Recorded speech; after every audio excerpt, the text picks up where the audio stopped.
Assalamualaikum warahmatullahi wabarakatuh. Perkenalkan saya Yudi Maulana, DDG Rapi 18A. Saya di sini akan menjelaskan UTS kesimpulan bab 1 dan bab 2 yang berjudul Analisis Kandungan Air Tanah Akibat Pembuangan Limbah Pabrik Karet di Kota Padang.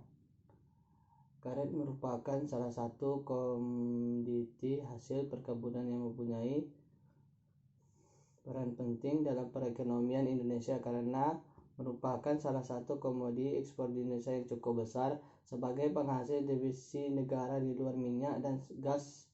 Salah satu daerah penghasil karet adalah Sumatera Barat. Pada tahun 2014, Sumatera Barat memiliki luas area lahan perkebunan karet sebesar 1.131.399 hektar dan memproduksi karet sebanyak 117.415 ton. Di Sumatera Barat terdapat beberapa perusahaan yang mengelola perkebunan karet dan salah satunya adalah PT Lembah Karet di Kota Padang. Alasan mengambil penelitian ini karena perkembangan teknologi industri karet di Kota Padang fokus pada PT Lembah di kawasan Bypass Kota Padang. Banyak yang memberikan dampak dan pengaruh besar bagi masyarakat kawasan PT Lembah Karet. Dampak positif dan dampak negatif dan keberadaan pabrik pengolahan karet yaitu PT Lembah Karet Kota Padang adalah berbagai bentuk. Pada penelitian ini membahas tentang kandungan air akibat pabrik karet. Pengertian karet tersendiri adalah karet yang tumbuh tinggi dan berbatang cukup besar. Tinggi pohon dewasa mencapai 15-25 meter. Batang tanaman biasanya tumbuh lurus dan memiliki percabangan yang tinggi. Beberapa pohon karet adalah kecondongan arah tumbuh agak miring. Batang tanaman ini mengandung getah yang dikenal dengan lateks, setiawan, dan andoko. Kesempatan kerja yang peluang usaha berkontribusi terhadap pendapatan masyarakat, sedangkan dampak dari keberadaan pabrik ialah dampak menimbulkan berbagai macam yang mengakibatkan pengaruh besar terhadap hidup masyarakat sekitar PT Lembah Karet. Dampak positif dan keberadaan pabrik pengolahan karet yaitu PT Lembah Karet Kota Padang ialah memberikan lapangan pekerjaan sehingga bisa mengurangi pengangguran serta mensejahterakan masyarakat. Masyarakat berpeluang untuk membuka usaha atau berdagang. Sedangkan dampak negatif dari keberadaan pabrik ialah menimbulkan polusi udara seperti bau busuk yang sangat mengganggu kenyamanan masyarakat.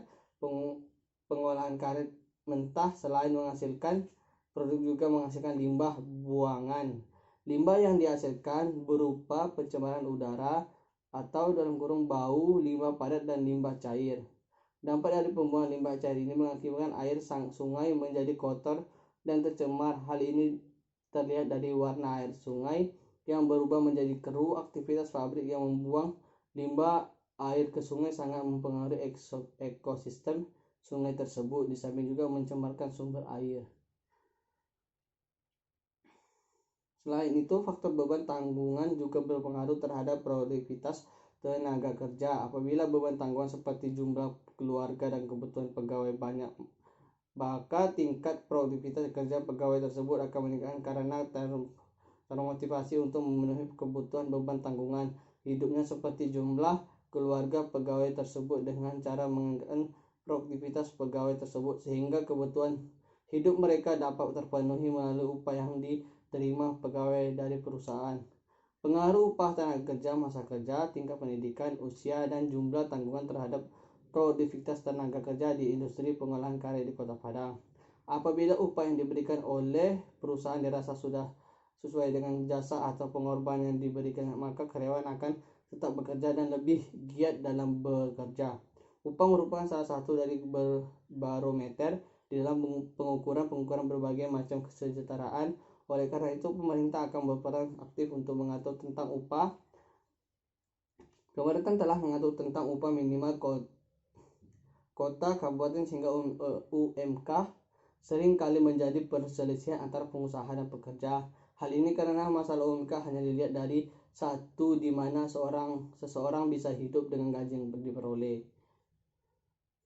Tenaga tingkat pendidikan tinggi dan didukung adanya pengalaman kerja, maka tenaga kerja akan mempunyai lebih banyak kesempatan untuk mendapatkan pekerjaan. Diperkirakan bahwa dengan pengalaman kerja, calon pencari kerja lebih sanggup untuk mendapatkan pekerjaan yang sesuai dengan bidang yang pernah dialaminya. Saat seseorang pekerja memiliki pekerjaan sesuai dengan pengalaman kerja dan keahliannya, pekerja tersebut dapat memaksimalkan pengetahuan dan skillnya sehingga meningkatkan input dari produktivitasnya. Merupakan masalah tenaga kerja merupakan salah satu masalah yang serius untuk mendapatkan perhatian karena keberhasilan suatu perusahaan tergantung pada baik buruknya tenaga kerja dalam melakukan pekerjaannya. Agar suatu perusahaan dapat berkembang sesuai dengan tujuan perusahaan, maka kontinuitas kerja karyawan harus selalu dapat dipertahankan. Dalam hal ini, karyawan mempunyai kemampuan, tanggung jawab, dan semangat kerja yang tinggi harus dipertahankan. Tingkat pendidikan, upah, jumlah tanggungan usia, dan pengalaman kerja karyawan baik buruk maupun lama merupakan sebagai faktor yang dapat mempengaruhi produktivitas kerja dalam rangka pengembangan dan meningkatkan profesionalitas karyawan dalam pekerjaannya dan menyesuaikan diri dengan perusahaan dan pengembangan yang berlangsung sekarang ini. Dengan demikian jelaslah bahwa tingkat pendidikan, upah, jumlah tanggungan usia, dan pengalaman kerja mempunyai peran 5 yang penting bagi perusahaan karena akan mempengaruhi tingkat produktivitas perusahaan. Menurut hasil pembahasan yang lebih dominan terhadap pengaruh produktivitas tenaga kerja adalah faktor beban tanggungan. Apabila bertanggungan seperti jumlah keluarga dan kebutuhan pegawai banyak, maka tingkat produktivitas kerja pegawai tersebut akan meningkat karena termotivasi untuk memenuhi kebutuhan beban tanggungan hidupnya seperti jumlah keluarga pegawai tersebut dengan cara meningkatkan produktivitas pegawai tersebut sehingga kebutuhan hidup mereka dapat terpenuhi melalui upah yang diterima pegawai hari perusahaan. Sekian, terima kasih. Itu tadi hasil kesimpulan dari bab 1 dan bab 2 saya. Assalamualaikum warahmatullahi wabarakatuh.